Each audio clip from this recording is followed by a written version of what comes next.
Good morning. I'm going to go into something that a couple of friends of mine, one of them I work with, and one of my lady friends on Facebook, they noticed a statement that I had made in one of my previous videos about when I was in Georgia. I had said that the guy who I used to be, I came to understand that he was a problem. And so I lynched him. I pretty much put him to death. Now, even though that's a very common statement, because when you're living, you go through different levels of transformation. And of course, there's a dual component with everything. Even with growth, people feel as though growth is a one-dimensional thing, that when you grow, the only thing that's gonna be revealed is what most people would consider positive. But there's a positive and a negative with everything, even with growth. A brother of mine's named Brother Angel, I was talking to him on the phone, and I said the same thing to him as far as how my times in Georgia had affected me and it changed me. And I had explained to him that the guy who I used to be, he's dead. I had explained to him that that guy who y'all used to know, that brother David that you used to know, he no longer exists. I came to realize that his thinking process was the problem. And his thinking process is what placed me in Georgia in order to suffer everything that I went through out there. But however, things like that are supposed to happen to, you might as well say, exalt you to a certain stage of enlightenment. So I was going to eventually do a video on this, but obviously it's time, because people are asking me what I meant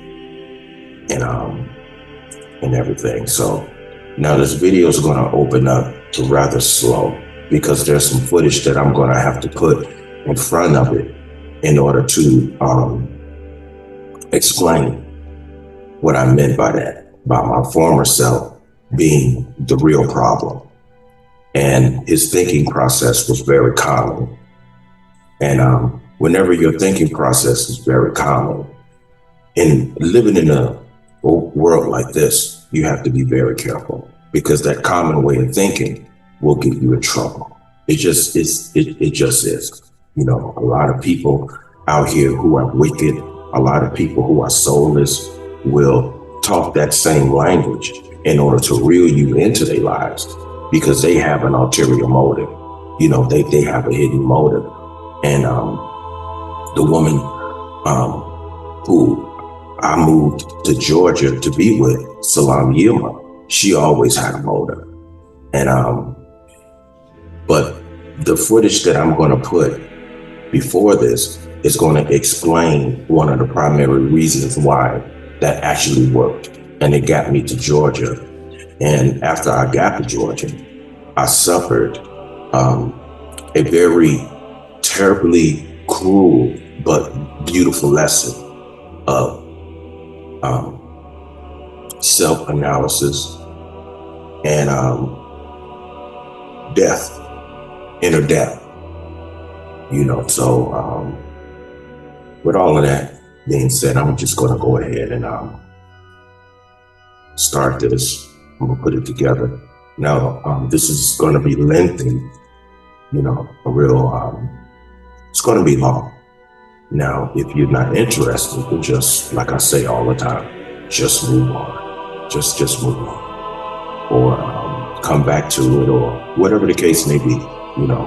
But I've been meaning to make a video on that anyway in order to explain it. But you know, a whole lot of people understand when part of you needs to die in order for you to live, because that former self and his or her thinking process, sometimes you have to go through a whole lot of pain and humiliation in order to understand that that person needs to die. That person needs to die. So the death of the self is a lot of times necessary. And so, like I said, this is going to be a lengthy video. And so I'm going to go ahead and just put it together. And like I said, those of you who are interested in this subject, you're welcome to listen. And those who are find themselves not as interested, just move on. So with that being said, I'll go ahead and get this started.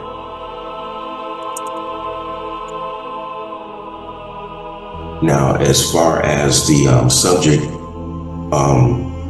of being a Hebrew, I was getting messages about, well, you know, that's our history, and we're the real Hebrews, and all of those, you know, all of that language, you know, and they were angry at me because I don't follow that language, you know, and oh, you Uncle Tom, and you Coon, you do this, you know. I've been called a whole lot of things all my life, and considering what I've just been through in terms of my times in Georgia, the person who would normally be outraged, hurt, and disturbed in people calling me out my name, that man is dead. I lynched him and left him he's dead.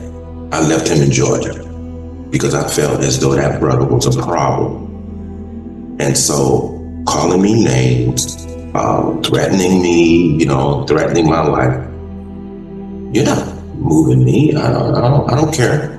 You know, people talk about me all the time, you know. I was in ministry and everybody was talking about me behind my back. And, you know, it's no big deal. I mean, there's really nothing that I haven't been through in terms of being mocked and disrespected. You know, that's a lot where my humility comes from, you know, and I admit that's a lot of where my coldness comes from, you know, because you can't care about everything people say. You can't care about how people think.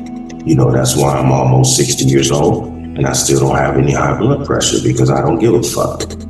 Okay? You know, as long as I can pick up the phone and call my sons, I really don't care. I really don't care.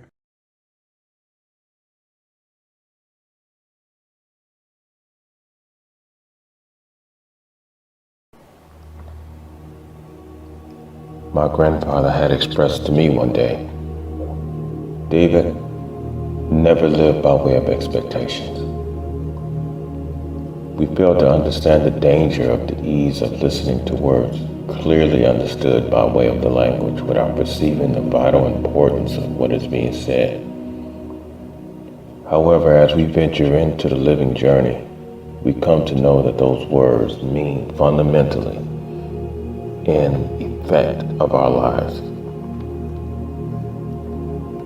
I would have never known that I could have been making the biggest mistake of my life when I left a place which I was clearly not happy in. This is the complexity of the dilemma. I was no longer happy in Las Vegas, and thus I was not content, at peace within myself. The night I left, which was June the 5th, and looking down at the city, which was so cruel to me in so many areas in my living there, My only thoughts were of my two sons. They were primarily the only reason for my being there for so many years.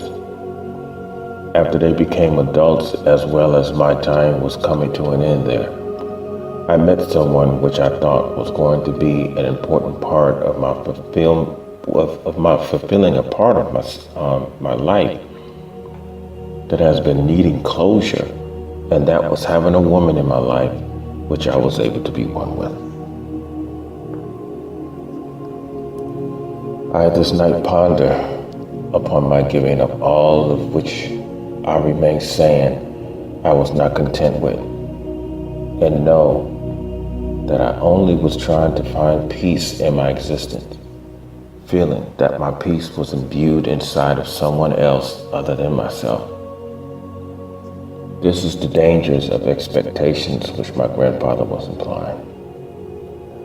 I find that despite all of this failing in the manner that it did, not too long after arriving here in Atlanta and onto Lithonia, Georgia, I still remain willing to create a life for myself here. I miss my sons terribly, and all that I am able to think of this night as I observed this video of how was it that I was able to leave them in such a place which I hated. I find that in this thought is only a clear indication of our lives becoming more separated in terms of destiny, even though we will forever be one. This journey that is my life has forever been one of complications and imbued with an immense measurement of information, coupled with a wisdom that is the only reason of why I have never suffered insanity, considering all of which I have suffered in every area of my life where there are those who are supposed to be a refuge for my mind because of the closeness they were supposed to possess for my being. And all of this in the past 5 months, I have come to know that your only refuge is your dedication to your life and being responsible and never allowing yourself to be convinced to sacrifice anything for anyone without sufficient investigation. Not all things are as they seem, but beyond all of the disappointments and the sacrifices made for the sake of change, all things will resolve themselves, and we will understand all of this clearly. Above all challenges, it will forever be most important to remain human.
How well can you hear me? I can hear you fine. Oh, okay.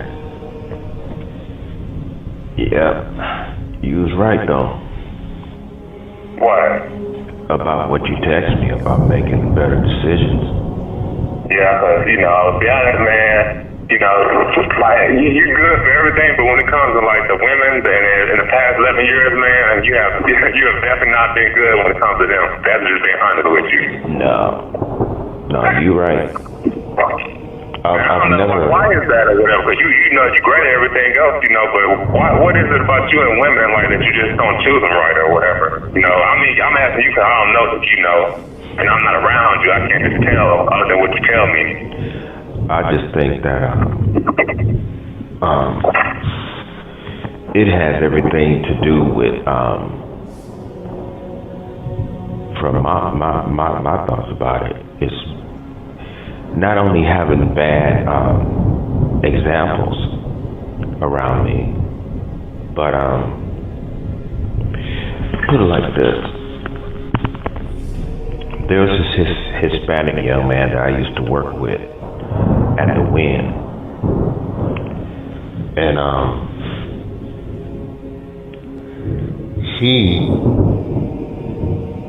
was seeing this other Hispanic girl at the job. And he had gotten to the point to where he just wasn't interested in her no more, so he just walked away from her. And she was devastated. Me and her was working the showroom one day, and I knew something was wrong with her because she was real quiet. And so I pulled it out of her, and I asked her, I don't recall his name right now. I mean, I know his name. It's just that walk today kind of it exhausted me. So my memory is not real sharp right now. But she said that they had broke up and everything. So, and she took it real bad. And she comes from a broken family. Mm-hmm. When I had questioned him about it, he said, "Hey man, I just felt like I just wasn't interested in no more. She just wasn't for me, so I just moved on." And he got him another woman and just moved on. He said he felt like he didn't need it, and he just moved on. And as me and him was working together, all of a sudden something hit me, and I asked him, I said, "You got both parents at home, don't you?" He said, "Yeah." I said, "You real close to your parents?" He said, "Yeah, man, I'm real close to both of them." I said, "So you're not lacking love in any areas or anything like that?" He said, "No." I said, that makes it easier for you to walk away from relationships. I said, because you're not lacking anything in that particular area, when it comes to love and attention and things and such.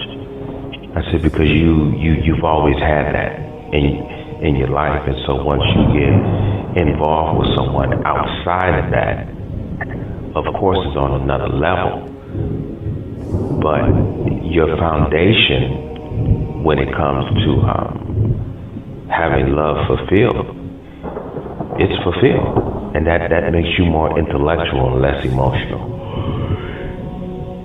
Yeah, I'm getting to something.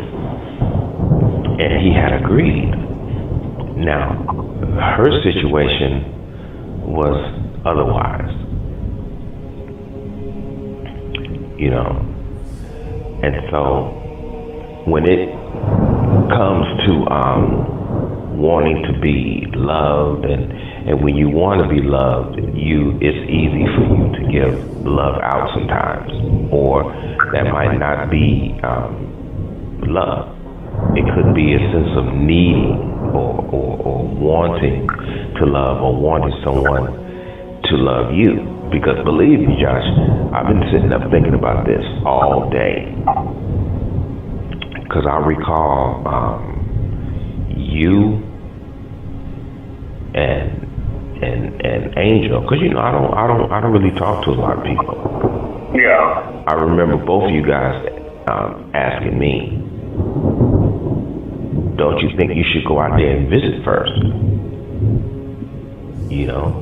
Before you give up everything and just go out there. What if it don't work out? And I recall telling you guys I ain't worried about that. We talked for a long time, and I'm very sure. I've never been so sure of anything in my whole life. You can't be that sure of anything in your whole life that you haven't really faced yet. You have to check things out. You're right.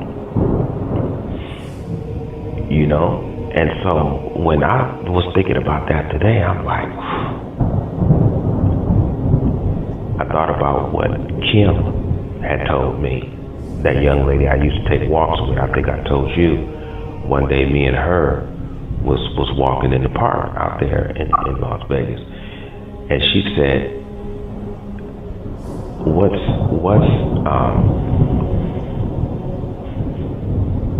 what it is about you. She said, you're full of love. She said, but you're lacking love from other people. And she said, and that's sad. Right. She said, you're lacking love, and that's very sad. And so when you're lacking love, you don't know what it's like for other people to love you. And in a sense, it's easy for you to get caught up in the wrong type of situation because you're lacking love, and yet though you're full of love, and therefore you want love so much, and then this woman is Ethiopian, and you know how you experience all these black women, and you come to find out. Now, I will say this.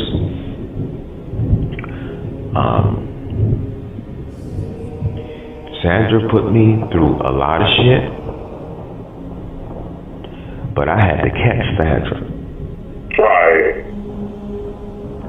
This motherfucker do it right in your face. She'll destroy a relationship, and she'll put you in the friend zone and put you in a certain position and do whatever the hell she want to do. And she will walk around here knowing that you are gutted with pain because your emotions are still involved. And your emotions is still involved. And when you ask her, can I talk to you for a minute? She'll say, no, you can't talk to me. What is there to talk about? And yet still, she shows a little care here and there. And when you are in my type of position internally, you start thinking that, well, maybe there's a chance that this will work out because she's showing me a little care, and then you perceive that, well, she's not really in touch with her feelings, and neither that she's trying to fight her feelings, because you do these researches on Scorpios, and you deal with how women try to hide their feelings and all of that. You go through all of these thoughts in your head, and so for a little while, some of the pain goes away because there's some hope there, and then you start feeling better, and then you find out while you're feeling better, that better feeling is actually you putting yourself in a more vulnerable position because this person means what they say. They don't care. And so when they show you a little care, like today, when she texted me and I didn't I wasn't able to see the text because my phone had shut itself down, that she was on her way to pick me up from the park. But like I said, she didn't see me and I didn't see her. But when she got here, I was getting out of the shower, and you would think that this person had cared enough about me to just go and just jump in her car and come get me, because I was so far away. I mean, I was far, Josh. I was far away, walking in that sun, and telling her that, you know, my hands are swollen up and I'm exhausted and I need to jump in the shower and rest for a little bit. You thought she cared about that? No. She stole it. Yeah. She didn't care about that. As soon as she got here, she said, "I'm moving you into the room downstairs."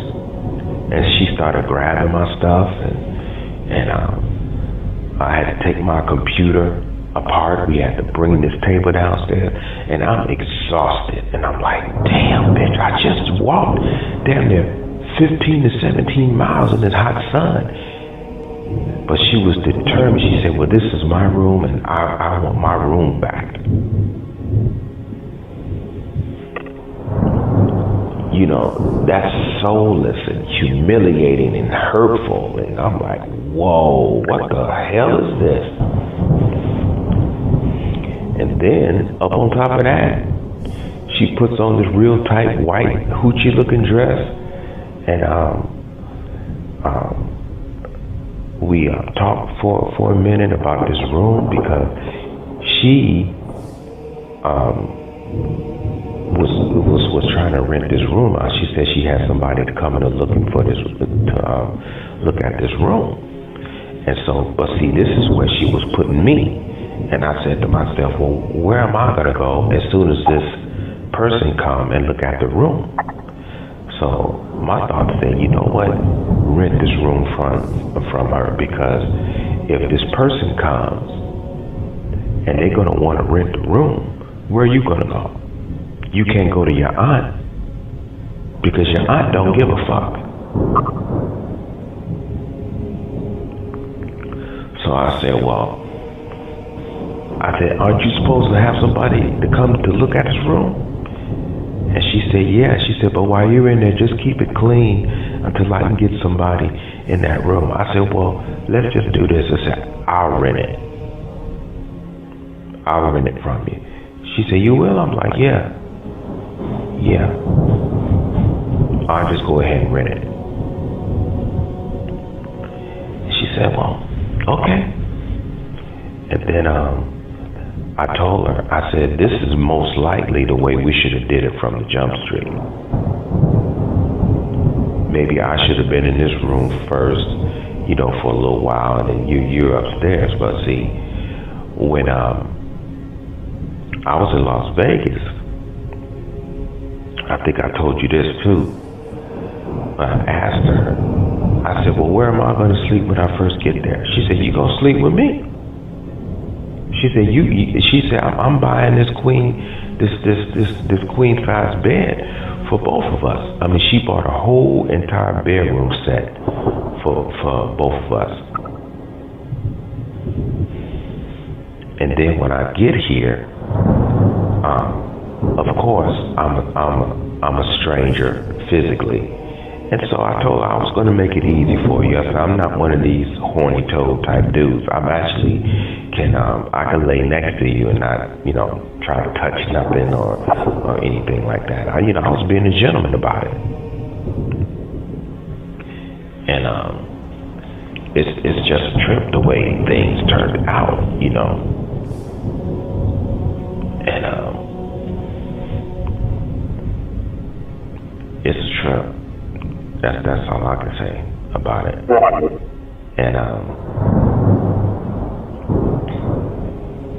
I should have, regardless of what I should have did, you know, should have, it doesn't matter, because I'm out here now, and I'm in the middle of this, And it's like she said, yeah, we should have did it this way at first. She said, well, just start here and just see what happens. We can just go from here.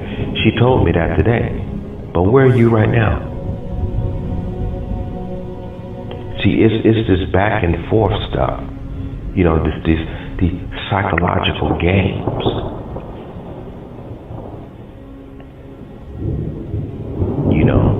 Now this little Saab that she's driving, when it was raining earlier, she had to take a bunch of plastic outside and put it over the car to keep the car from getting wet on the inside, because it's a convertible and it's got some holes in it, where it rains, it can drip in the car. Right. So it was raining tonight for a long time, off and on. So maybe she's over her sister's house, or she's over one of her male friends' house, because it was raining, because she can't drive in the rain. But all at the same time, you have to negate that kind of thinking. And it's not that you can't, you have to think the worst.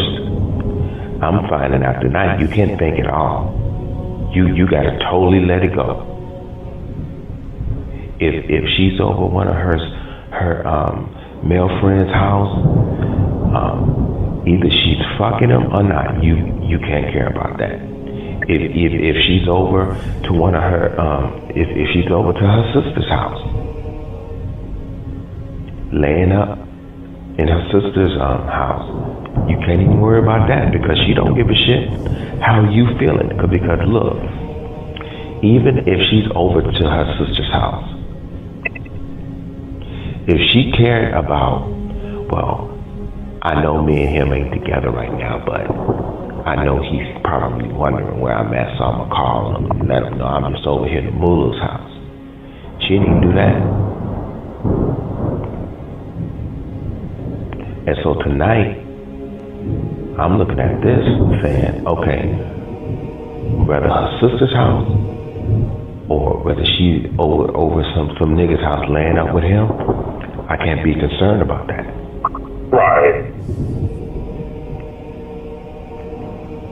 But all at the same time, my feelings are still involved. I can't help but to be concerned about it. So what do I do about this? Yeah, because you are human. You can't negate that. Right.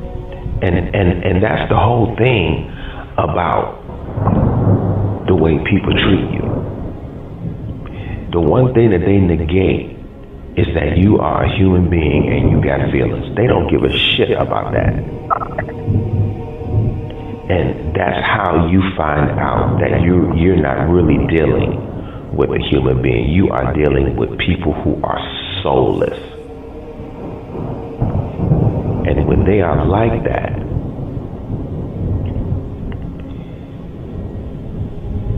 karma is building up for them. But I've even got to the point to where the whole concept of karma, when you hurt real bad, for some reason, karma becomes a little bit more difficult to believe. Because when somebody hurt me physically, I usually retaliate immediately. Yeah.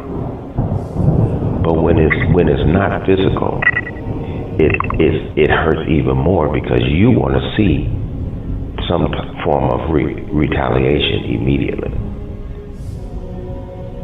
But karma doesn't work like that. Karma doesn't step in like that. And so, due to the fact that it doesn't step in like that, you have to learn how to let go.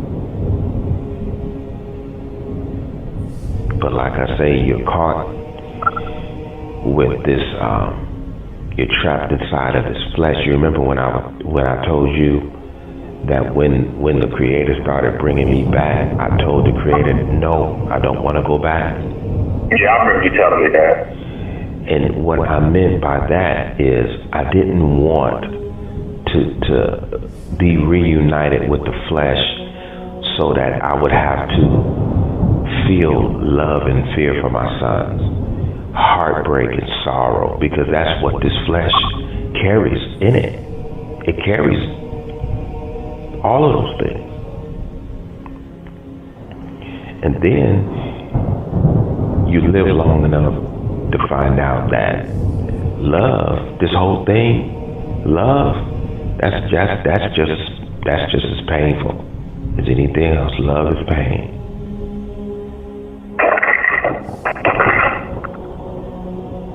You know, because in the movie The Final Conflict, when Damien was sleeping with this journalist woman, he started being real rough with her. And she said, Damien, you're hurting me. She said, this is painful. He said, death is pain, love is pain. He said, everything is pain. And when I first heard that, I didn't get it.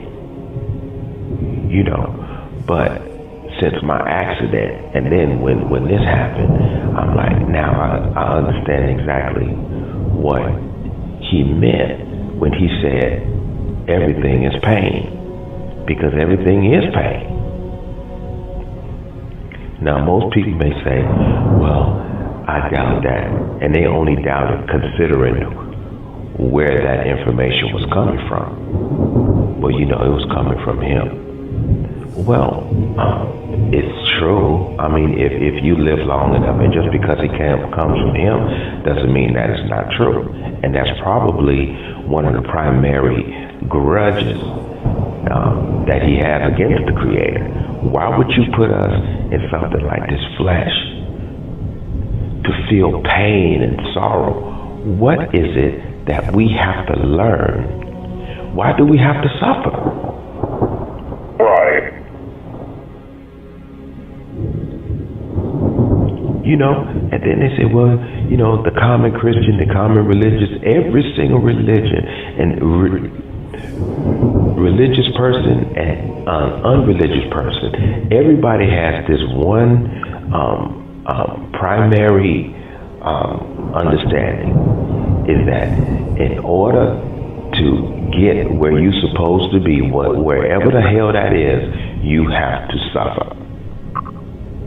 Yeah, it's all that whole, there can be no struggle with progress. I mean, there can be no progress with struggle, no pain, no gain mentality. Yeah. And it seems like here on planet Earth, man, like you saying, it seems like that's the thing, like it's from what I'm getting, it seems like that's on the way to really get anywhere. It seems like that's the world that we've been thrown down into.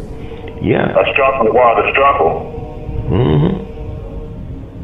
And then, I guess that's why it's called this planet a prison planet, in a way it's like a prison of struggle and always fighting for what you want. Mm-hmm. And then you ask the Creator, okay, what is it that I am supposed to get? That profound get. What am I supposed to get out of all of this? How long am I supposed to suffer until I actually get it? And what is the get it? What is that shit? What is it? It's a never-ending suffering. It's like you're trapped inside of a dual compartment that is just a whole bunch of back and forth struggle, and it seems like the whole thing is a fucking game, and you're trapped inside of this whole movement of manipulation because you have all of these dual things, and you going back and forth, back and forth, back and forth. Love, hate. Oh, she hates me. Oh, she loves me. And so, love and hope, and you get all excited, and then here comes hate, which is the dual compartment. But if love is love because of hate being a dual compartment, then fuck love then. Fuck it. Why can't you create something that is good without a dual compartment to where it just remains good. Right. But there's nothing created that is all good. And that's my gripe with the Creator. And that's why I tell everybody, just like I told my aunt, the Creator ain't all good. That's a lie. That's a lie. Because it tells you right there in your book that thing created evil also.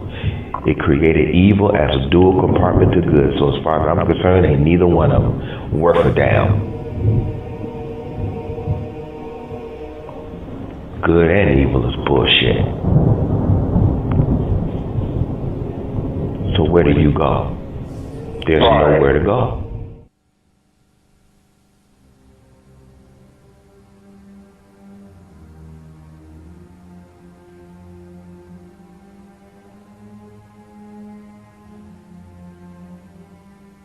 In the midst of the transformation and the death of the present self and therefore the former self, you have to make certain in your perception that there is no hatred being cultivated inside of the developing state. This is the challenge of the death and the transformation. No rage. There is anger, disappointment and hurt, but these are not ingredients for the human being who is being transformed to adapt, because this will in time go in opposition to his or her peace of mind.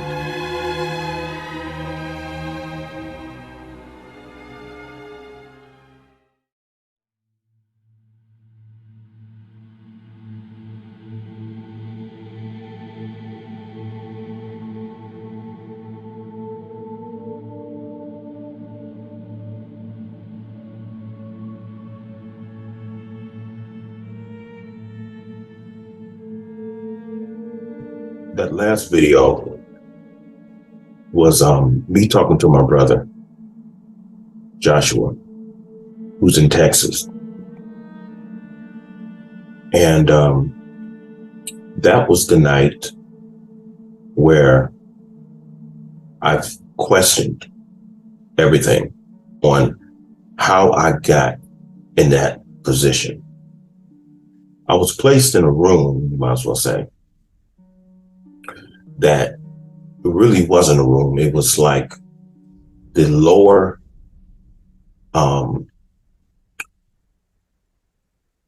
patio area of her condominium, which she turned into a room so that she could eventually rent it to someone.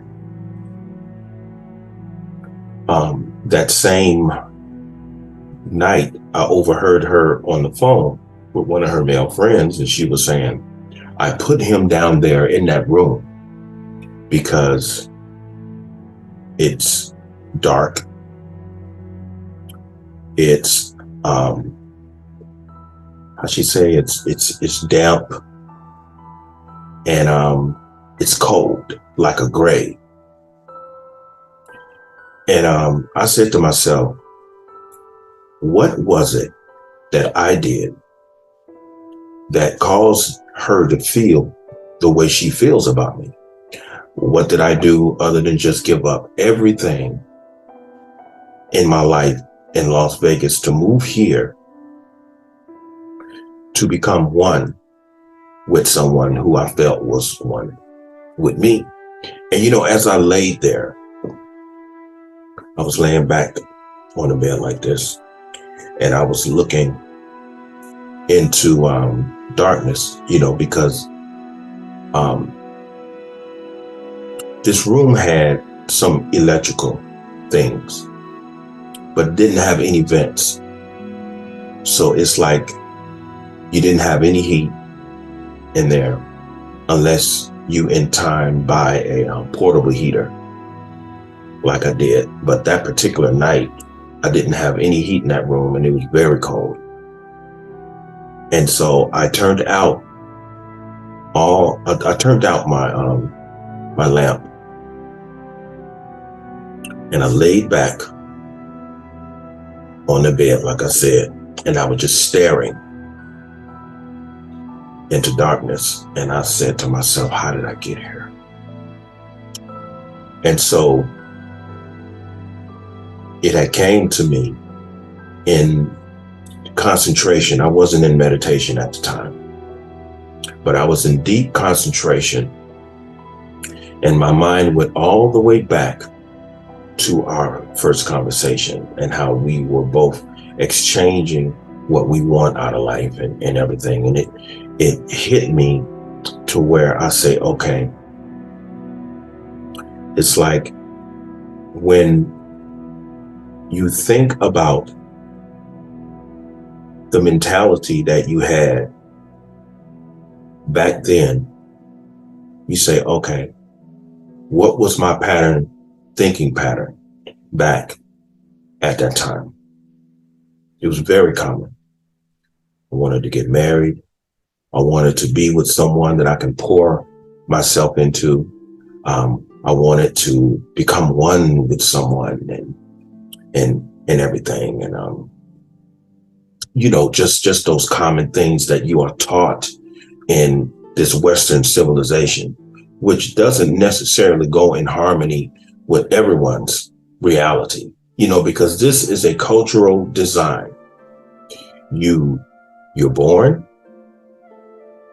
you're raised up, you go to school, you graduate, you go to college, you get a degree or a PhD, you meet someone, you get married, you have children, and then you die. That's usually the case with most in this country, because that's the pattern that is laid out for us. However, it's not for me. It's not for me. And so when her and I conversed about what we wanted out of life, we're both writers and everything, we talked for at least 6 to 9 months. And so we had planned on being together and getting married and all of that hocus pocus, bubbly bullshit. And so I was frustrated with living out in where I'm living now in Las Vegas, because I bumped into a lot of bad experiences out here. And so I had to think about, okay, how did I get here? It's because I felt as though what I was getting ready to accomplish with her, I wasn't able to accomplish with anyone else. And plus, the city of Las Vegas, I felt was very cruel to me. And so with all of those things being expressed to her, she convinced me to pretty much give up everything. And it was very easy for me to be convinced to do such, because I was hurt and I was angry and I felt like I wanted a change in my life. And so I gave up everything, as I said, and I moved to Georgia. And then I found out that you might as well say like 60% of what she told me wasn't true. And so when I got there, it was a lot of things going on. She was seeing this older guy named Mark, and it's just a whole lot of things that was going on, and all of that information is in a previous video. But this video primarily deals with the death of the former self and the birth of someone who is going to be a lot more aware of things, and who is the person that I've become now. So I would rather just skip over all of what happened in the relationship and all of that, because that's really not important.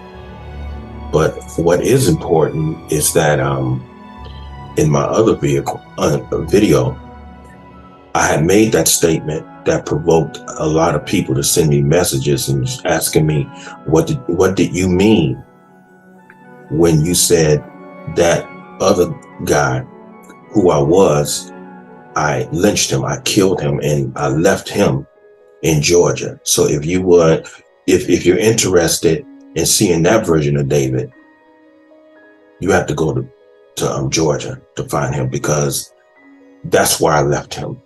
I left him there because I felt as though he was a problem.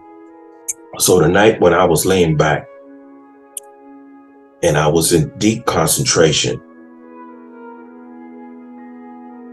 a question hit me like, am I really the problem here? Am I really the problem? Is it really me? Is it her, or is it me? I came to the reality that when it comes to your living experience, all of the choices that you make, regardless if someone manipulates you or convince you to do anything, you are responsible for your thinking process at the time. And you're responsible for the decisions and the actions that you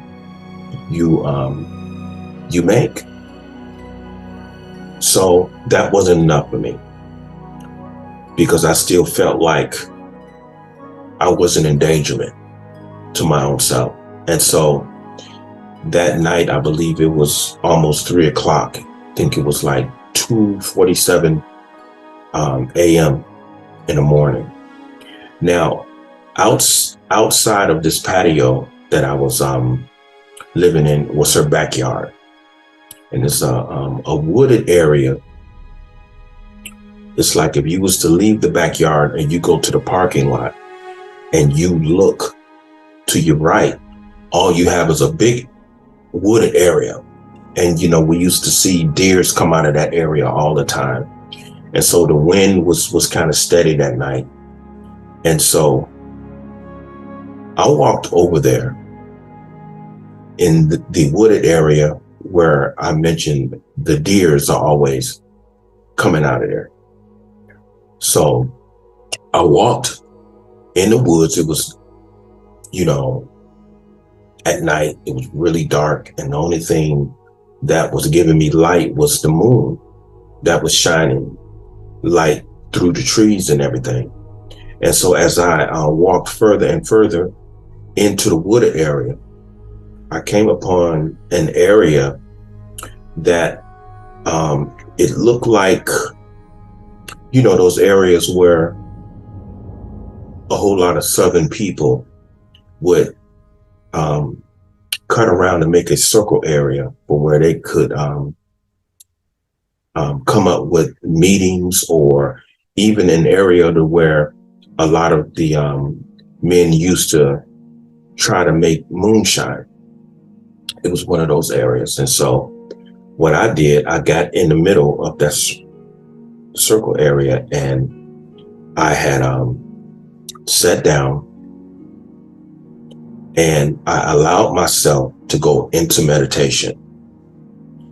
And once my mind was no longer had any visuals, and I didn't have any audio in my mind, like your favorite songs or voices or anything. And it takes time to get there. And so once I was brought into a state of being to where it is even beyond a state of humility. And once I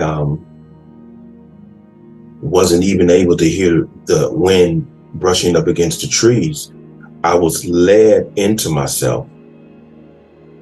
And that's when the meditation begins. Now, meditation has nothing to do with a certain posture, sitting a certain way. No, that's not meditation. Because if you're sitting in a certain way with your fingers like this, your attention is on maintaining that position, and that's not meditation. So you have to clear your mind of everything. You have to be at peace with your surroundings, to where there's no fear involved. My knowledge that this is where the deers are, and there's a possibility of something biting me. I allow my mind to be freed of all of those possibilities and those fears, so that meditation can begin. And so once all of those things were no longer present, I was being led in to myself. See, you have to be led into meditation. I hear a lot of people say, I went into myself. No, that's effort. No. You going into yourself? No. You have to be led into the self by way of the creator and the universe. So when I was led into myself and my mind was at a state of humility, I wasn't looking for anything. So there was no images.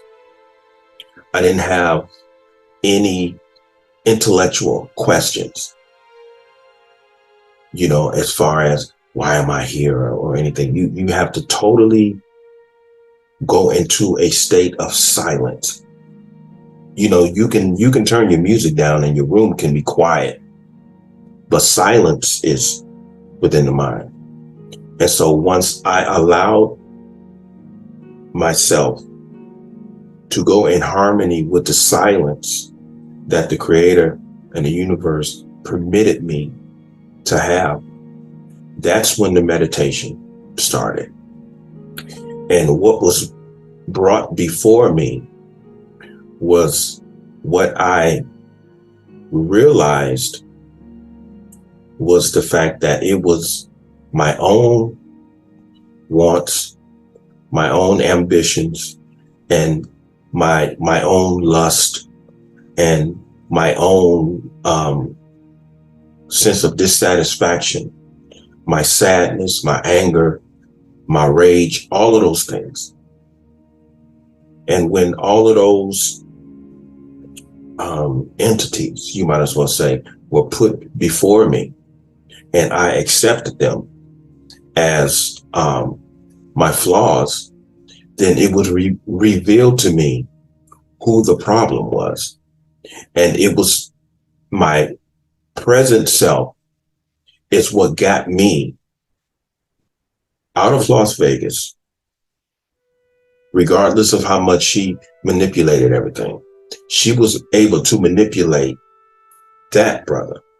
And so suddenly I realized who the problem was. Now, I might not have been the problem in the relationship, but how did I get there? How was I able to be lured out of Las Vegas, away from my sons? Was it primarily her who was the problem, or was it primarily my state of being able to be manipulated and led away from my life? I saw myself as the problem. And so when I was revealed to me as the problem, and I saw myself for who I am, the problem was revealed to me. And so through this clarity came to me that says, it's time for you to die, bro. You're the problem. She's not the problem. It's you. So it's time to die that you may live. And so from that point on, I was led deeper into meditation, and I no longer made any type of intellectual excuses of the reason why my current self was the way he is. Because when you make excuses for the current self, the new can't manifest. And so once I allowed myself to dislike who I was, and to even allow myself to grow a hatred of who I was, I began the separation from the current self. And through that separation, I was able to remove myself from him and put him to death and say, never again. Never again. And so from that point on, I understood exactly what the problem was and how I got there. And I had made the decision that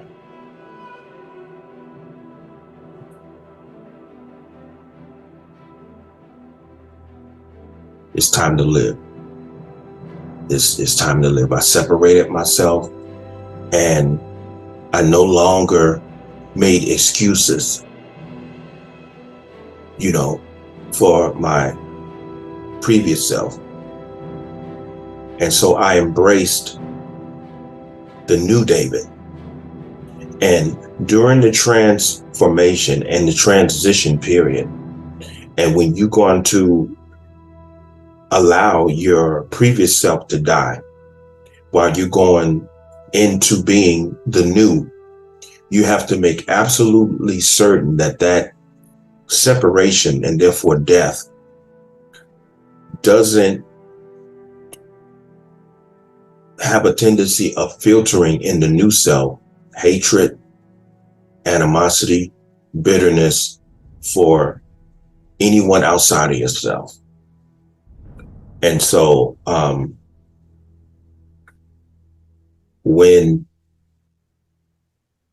I separated myself totally, and I'm hoping a lot of you are at least understanding this a little bit. But once you get clarity on the mistakes that you made, which got you in the current position, you have to understand now that you are enlightened to what the problem was. That person in the past has to die. You have to leave them behind. And so when I reached that part, that clarity, once I understood why I was out there suffering and what got me out there, I separated myself from that person. And in that particular area, you might as well say I lynched him and I left him there. And once I stood up and I turned around and I went back to that room, I knew exactly what I had to do from that point on. And from that point on, what she did to me, the things she said to me, and the things that she was doing in front of me, like bringing men over, staying out all night, those things didn't bother me anymore. And I know that she was concerned about that because there was numerous times she brought a whole lot of men over. And I would say, hello, how you doing, man? I'm David. And that angered her because I'm supposed to be hurt.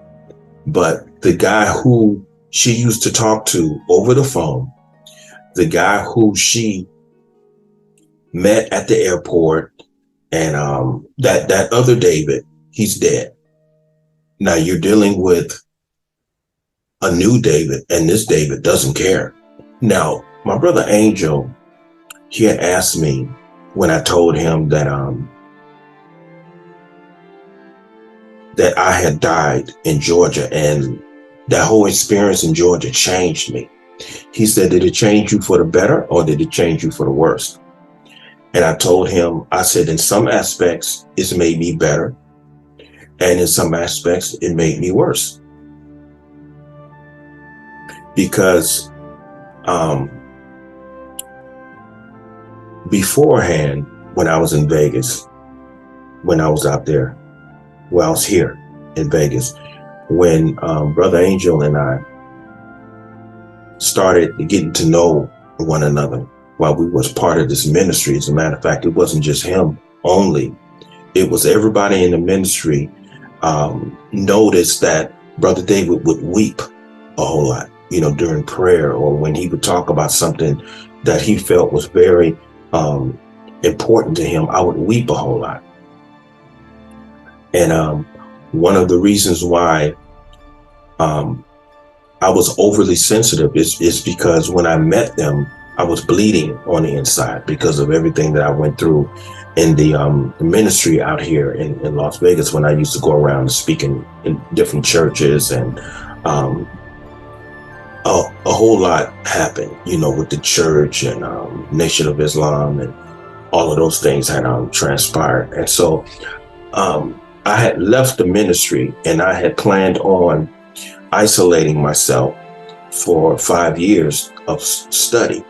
But within those 5 years, a friend of mine named Michael Towns had me get involved with this ministry called Exalt Ministries. And this was no more than just about a year after I had left the main ministry to go in isolation to study. Now, within 1 year at that time, Michael Towns had introduced me to Exalt Ministries, and that's how I met Brother Angel. And so I wasn't really ready to be around people because I was still in a whole lot of pain. And so I had caught myself going into an isolation to study because of what happened in the ministry. And then 1 year into that isolation period, I joined another ministry, and I suffered a whole lot in that. And, it was a lot of back talking, it was a lot of manipulation. I got close to this sister there named Kim, and it was a whole lot of people like Brother Angel and her sister backstabbing me. It was a mess. It was a mess. So along with all of that transpiring, going through a whole lot of things in the economic system, I shared a whole lot of that with Salam Yilma. And through that, that helped on her behalf to convince me to let go of everything in my life and to go there in Georgia and just start anew. And so I felt like that brother who was able to be manipulated, he had to go. And I felt like it was because of him was the reason why I was laying back in that cold room in the dark, in the grave, you might as well say, the grave that she, to her understanding, put me in. And so he had to go. So that's what I meant when I said in the video that brother, I lynched him, he's dead, and I left him in Georgia. Because the person who I am today is much different. Now, who I am today, I'm still kind, I'm still considerate. I'm not as angry as I used to be. However, my dark side right now is very dark. It's very dark and intense because of, I believe it's only because of being more enlightened. And therefore, once you become more enlightened, you of yourself, you become to love yourself even more immensely. And so when that person is understood as being in danger, the way that you respond is going to be very intense as far as you feeling as though you have to execute your side that is considered dark in order to protect the better part of yourself. So it's a bit complicated for most people, but that's what this background is all about. The yin and the yang, and the balancing of the self, and the clarity, being able to cause the clarity and the intelligence, being able to cause those two activating entities, which is our dual sense, in order to coexist with one another, in order for you to be successful. So it's simply a growing period, a shedding period, the shedding of the old self, and the embracement of the new. And while embracing the new, making certain that the debris of the old, as far as the weaker points of yourself, or the evil points of yourself, or the anger, all of those things are not able to interfere with the new self, so that you can be successful. So I will never make the same mistakes that I made before, because that's not who I am anymore. I mean, I've learned from him. And so I would rather not associate myself with him intellectually, emotionally, or whatever the case may be. So regardless of how evil that I was treated, regardless of my times in Georgia being some of the worst times in my life because of the people who I came in contact with, it was still a beautiful lesson because I survived it. I survived all of that. And I like the person who I've become through the trial. And so the trial was dark, but it was beautiful all at the same time. And so with all of that being said, there's some things that I have to do. And if there's some more that that's going to come to me that I'm going to be willing to explain, then I'll just further make a video. But always be willing to take responsibility for the mistakes that you made. And sometimes while you're doing certain things, you really don't know if those things are a mistake until after the fact, until after you make the mistake. I mean, of course, no one is aware that they're making a mistake while they're making a mistake. You have to first make the mistake first, and then realize that what you said or what you did was a mistake, and make the decision to no longer make those mistakes again. And that's how that's the process of growth and enlightenment and change, you know. So I guess with that being said, that's pretty much what I meant. And I just thank the Creator that I survived it.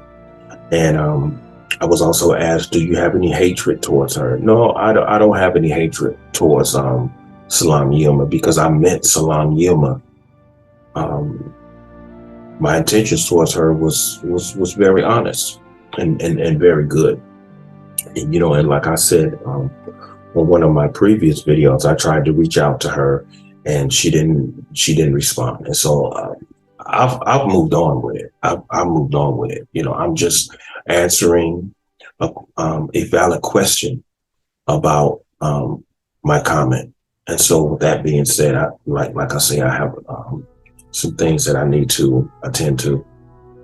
And so if there's any more questions or anything like that, then feel free to ask me. But with all that being said, like I always say, I just want everyone to stay human, regardless of what you go through in life, no matter if it's perceived as harsh, dirty, cruel, or anything like that. As long as you maintain your humanity, you're able to stay human, you're going to be the winner every time. You're going to be the winner every time. Okay? Y'all have a good night. Peace.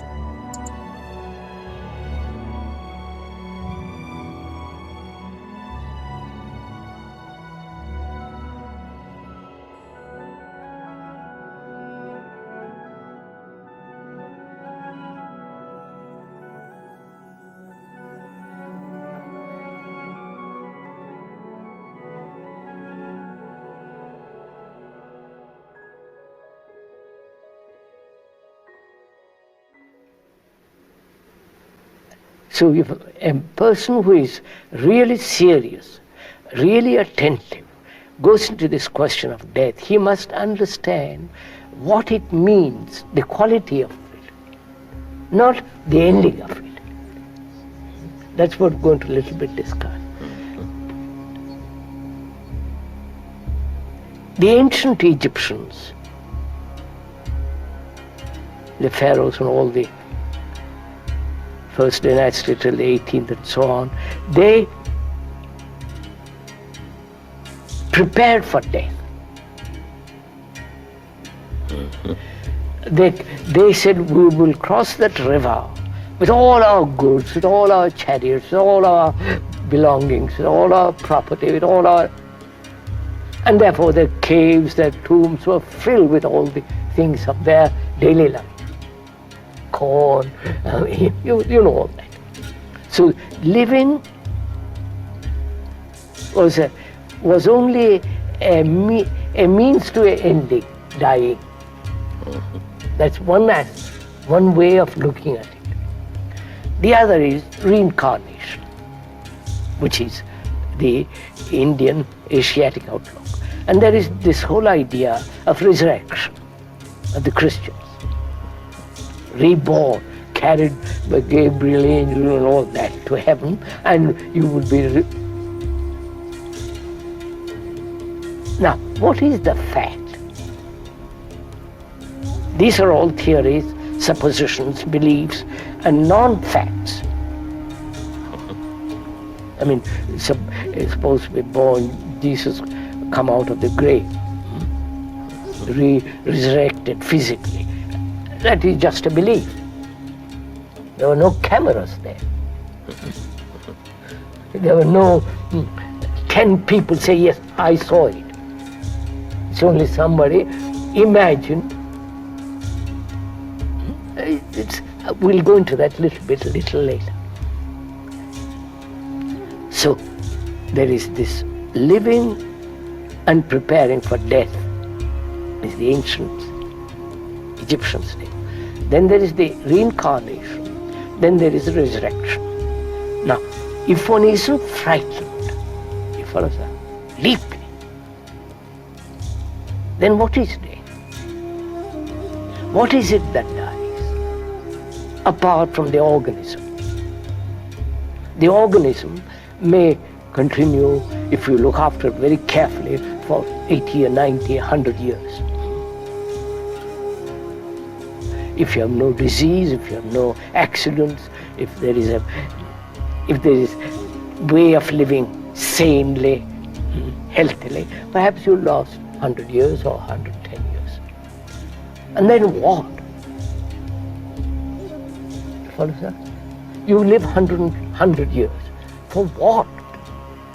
For this kind of life? Fighting, quarreling, bickering, bitterness, anger, jealousy, futility, a meaningless existence. It is meaningless existence as we are living now. And in terms of our previous remarks, this is all the content of consciousness. Yes. So, what is it that dies? And what is it I'm frightened of? One is frightened of. You follow? What is it one is frightened of there? Losing the known, losing my wife, losing my house, losing all the things I've acquired, losing this content of consciousness. You follow? So, can the content of consciousness totally be emptied? You follow, sir? Yes, I do. Which is the living. The dying is the living. When the content is totally emptied.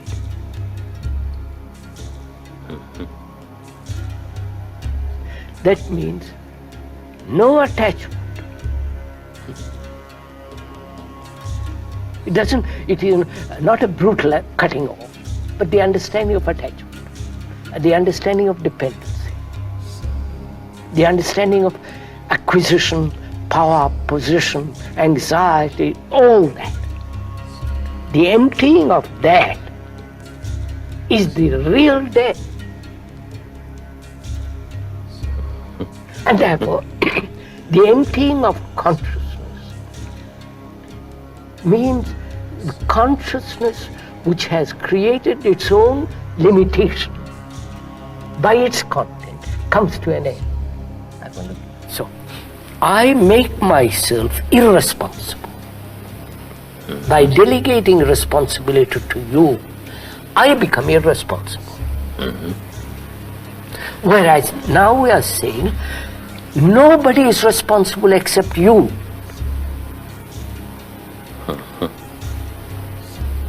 Because you are the world, and the world is you.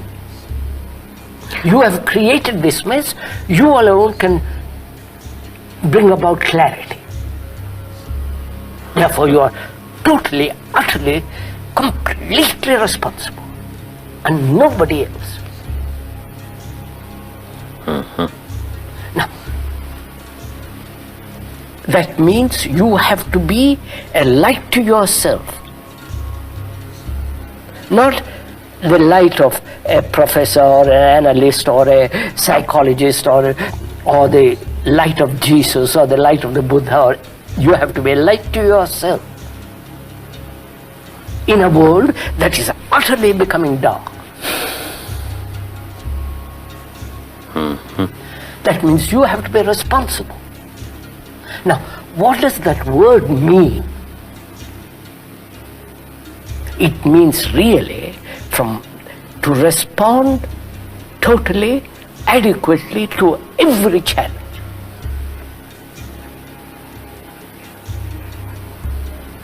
You cannot possibly respond adequately if you are rooted in the past. So I walked in the woods. It was,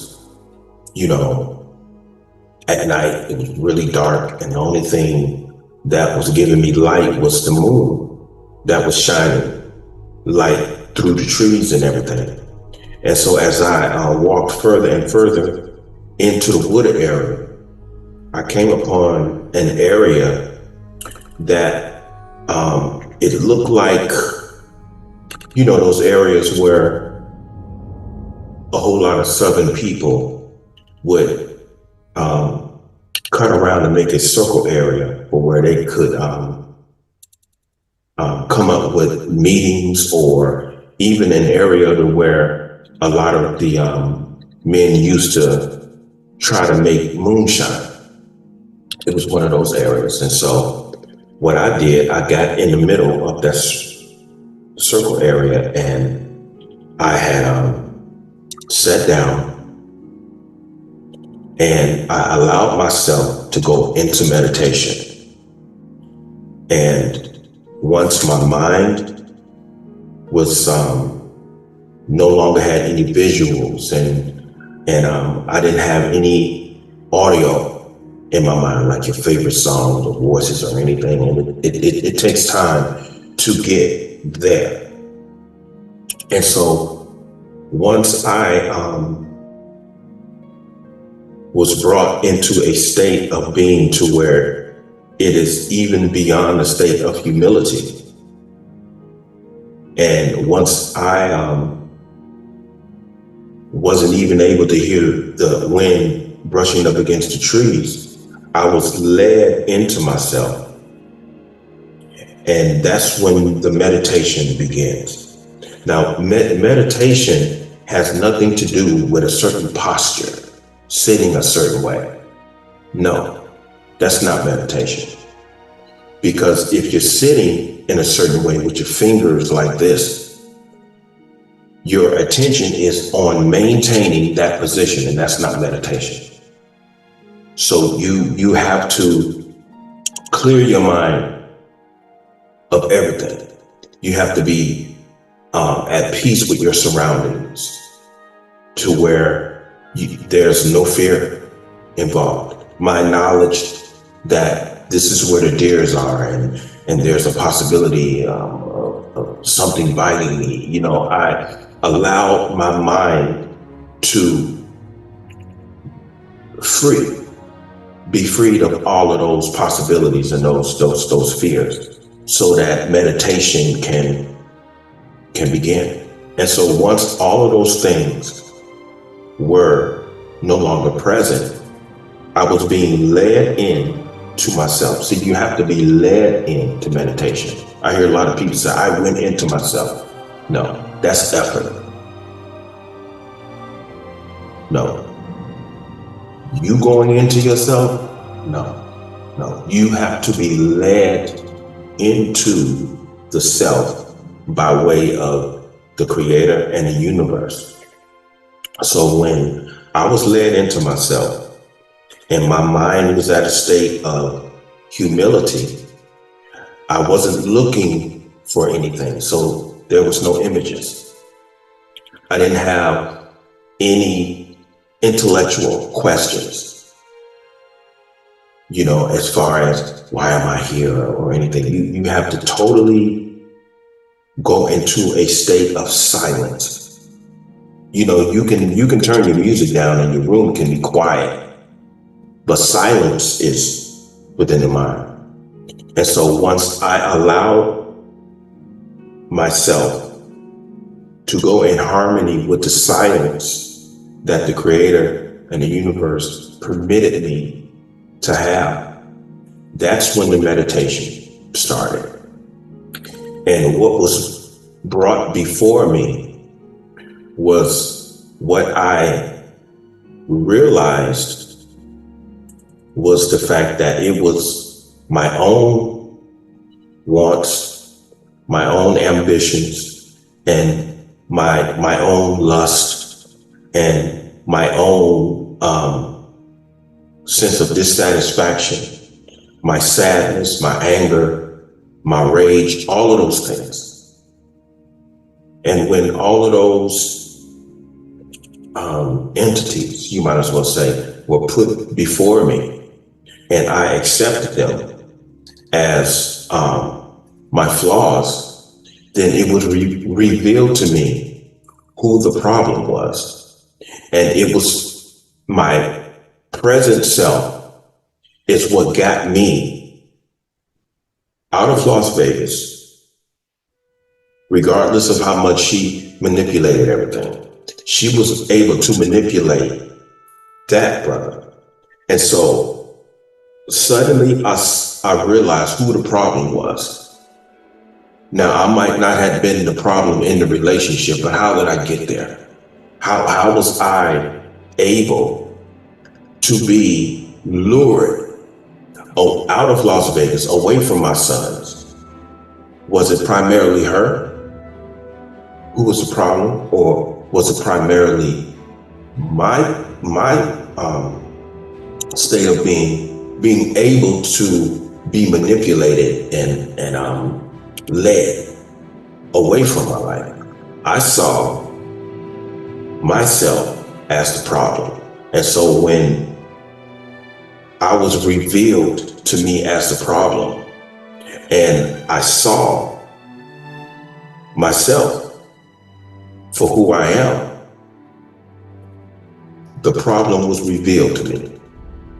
And so this clarity came to me that says, it's time for you to die, bro. You're the problem. She's not the problem. It's you. So it's time to die that you may live. And so from that point on, I was led deeper into meditation, and I no longer made any type of intellectual excuses of the reason why my current self was the way he is. Because when you make excuses for the current self, the new can't manifest. And so once I allowed myself to dislike who I was, and to even allow myself to grow a hatred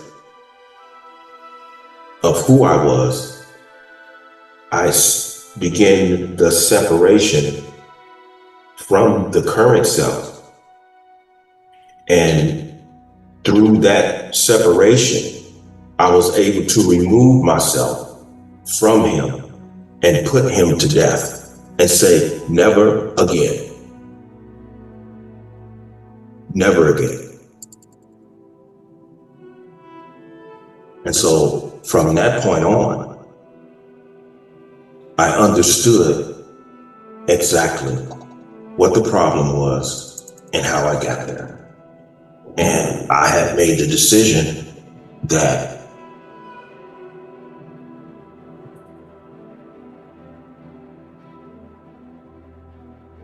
it's time to live. It's time to live. I separated myself, and I no longer made excuses, for my previous self. And so I embraced the new David. And during the transformation and the transition period, and when you're going to allow your previous self to die while you're going into being the new, you have to make absolutely certain that that separation and therefore death doesn't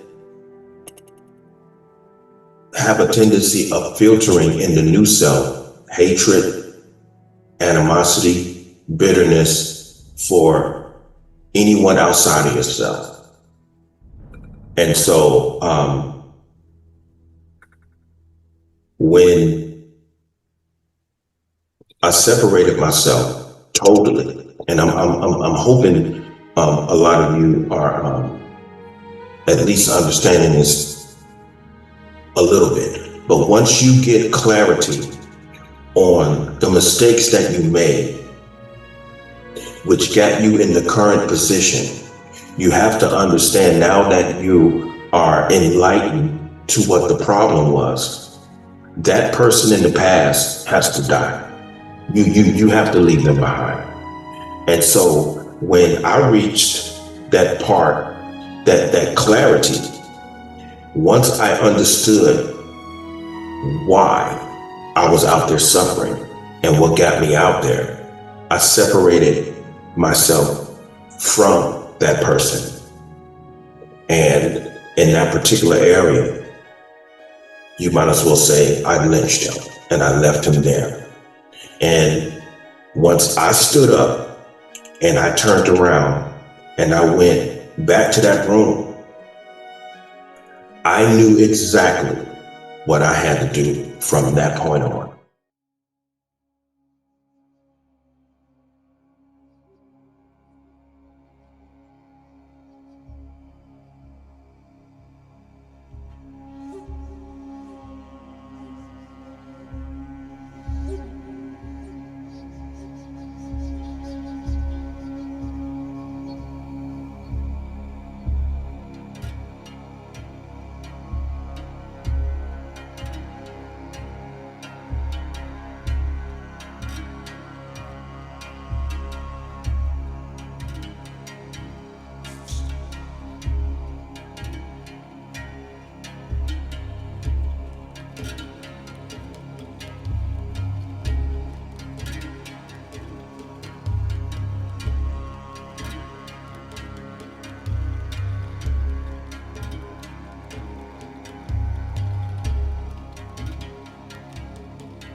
I put those scriptures up because I got some messages from a lot of people in the Christian community who were asserting that I was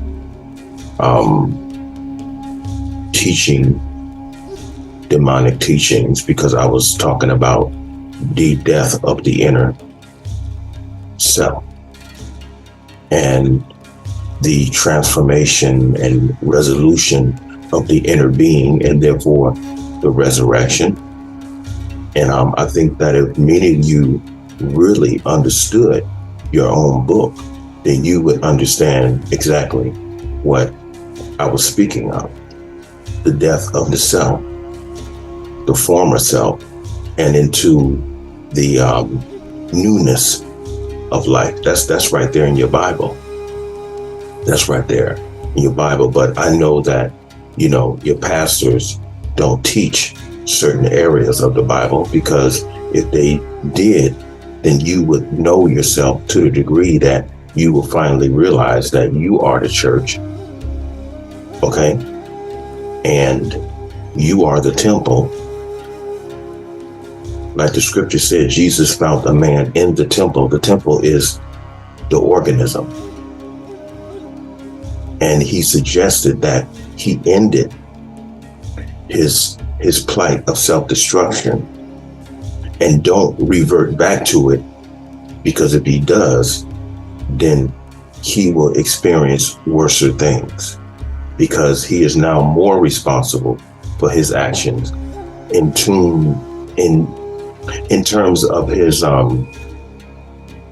enlightenment and growth. Like a lot of people say, the more you know, the more you're responsible for. So this is going to be short, and just thought I'd speak on that a little bit, but just go into your Bible and find out. See, because Yeshua was all about transformation, resurrection, and resurrection. And if you look at those scriptures, when he said, go and sin no more, he is not involved in that scenario, nor is the Creator involved in that situation. He's telling you to end it yourself.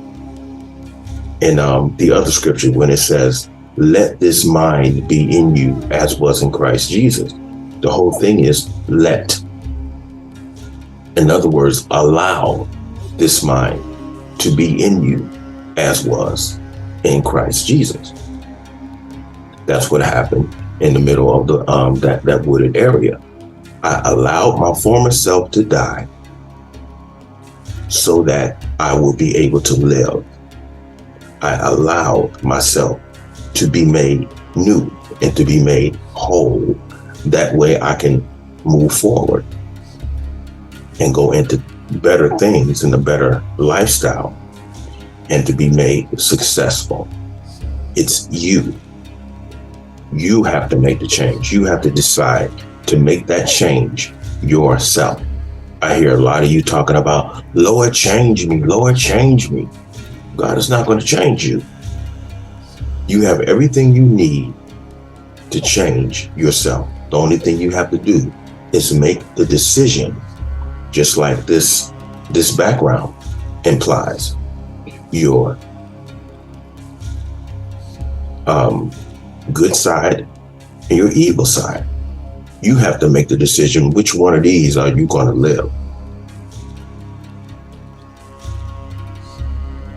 And you will in time find out that you're never going to conquer the side of yourself that is considered evil. You have to find some way to coexist with them both. Okay, because they're not going anywhere. You have to learn how to deal with your inner self.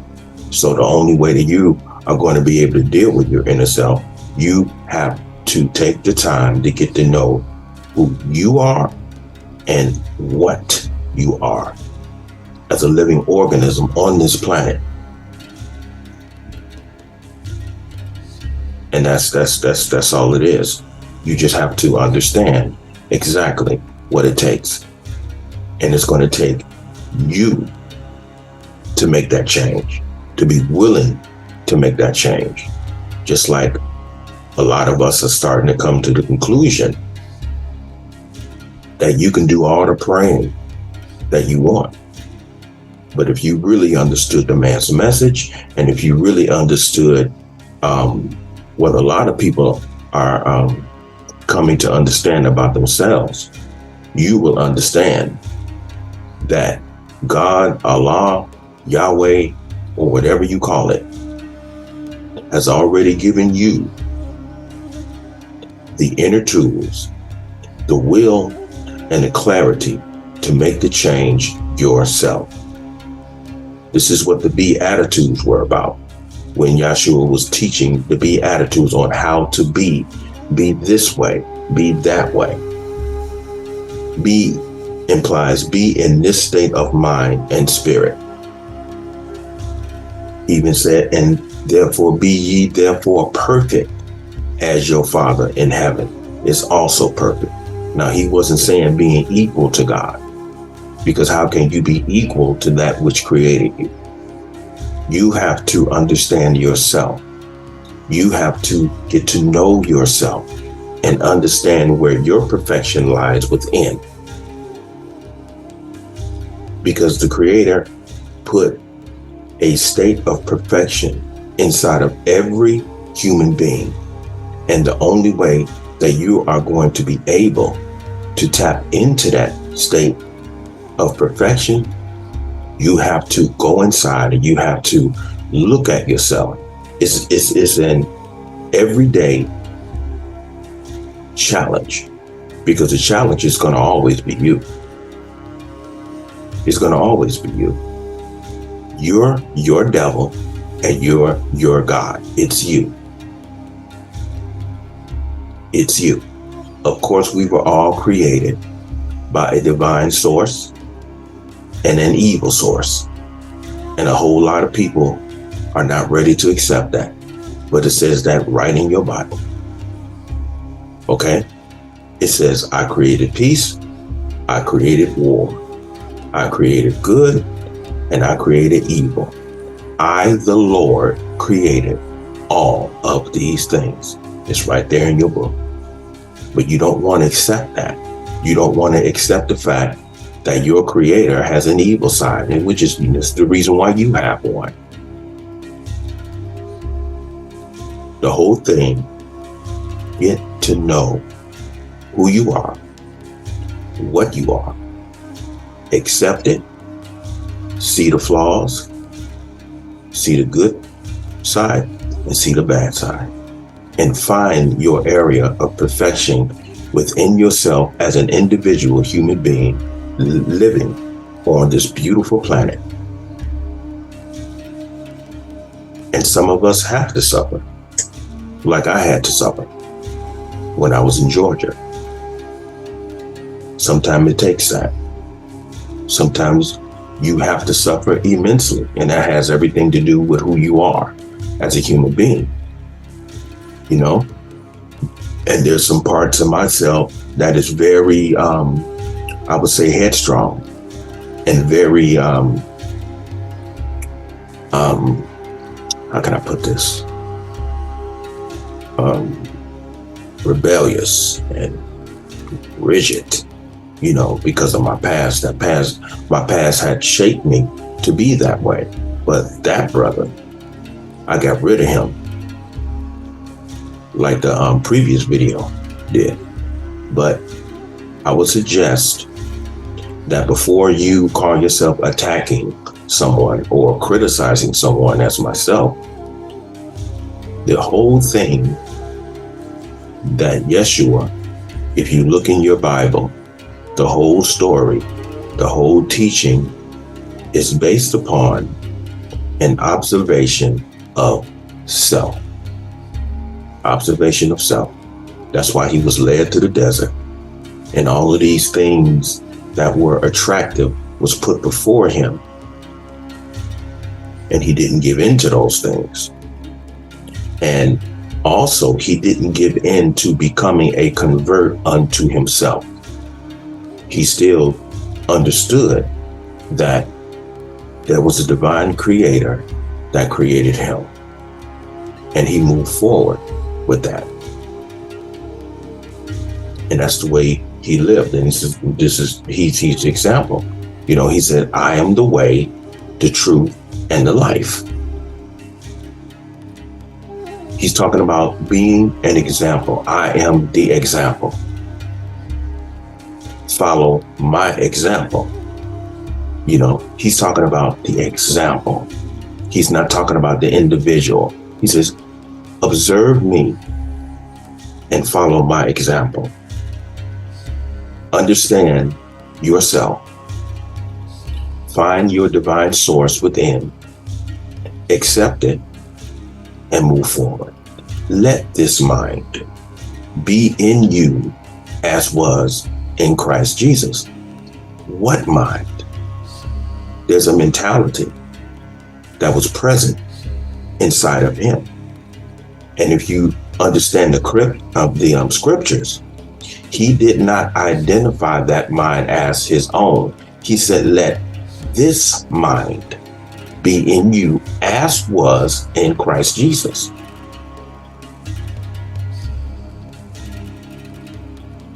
What mind is that? The righteous mind. The mind of being a human being, humanity. That's what it's about. So I don't care what you call yourself. Muslim, Christian, Baptist, Hebrew. All of that don't matter unless you understand what it means to be a human being. And I will never back up from that. I will never back up from that. And if I'm wrong, correct me. But from what I've been seeing all of my life, as a man who is going on 59 years old, this coming month in January on the 20th, I have seen religion do nothing but separate mankind and cause a whole lot of destruction within the world and within the family. It has never been of man's benefit. And even the people who claim that they benefited from religion, every time you turn around, all of their hypocrisy eventually comes to the surface. I understand. I totally get it. And it's not anyone's fault that sometimes they can't reach the level which is put inside of religion of the human being, which is totally unrealistic. The majority of the times, a lot of people are not going to be able to reach that level because that level is not based upon being a common human being as far as the gifts that the Creator put inside of us, our abilities to be human beings. That is totally understood. However, understand what it means to be a human being. Find out what your flaws are. Instead of looking at everybody else, what you need to do is look at yourself. Look at yourself. Try doing that. Because that's what the teaching's all about. That's what the message is all about. Okay? So with that being said, everyone have a good day and everyone stay human.